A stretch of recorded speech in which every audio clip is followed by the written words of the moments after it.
On est aujourd'hui au Portugal pour essayer la toute nouvelle Renault 4 électrique. Et regardez ce qu'on a trouvé.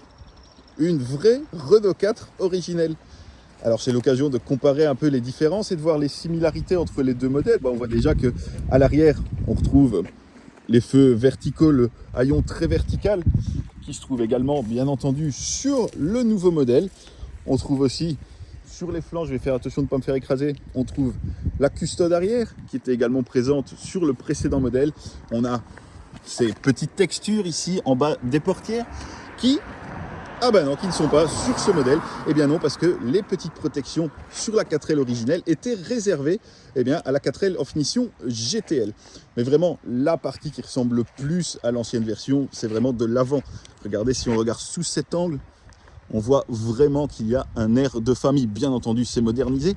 Et alors moi, ce que j'aime beaucoup, c'est que le jonc tout autour ici de la calandre de l'ancienne version se retrouve sur la nouvelle, mais de manière évidemment plus moderne, puisqu'on a désormais un jonc rétro-éclairé tout autour. Alors là, comme la voiture est en plein soleil, ça ne se voit pas spécialement, mais tout ça est bel et bien éclairé, tout comme d'ailleurs le logo Renault là au centre.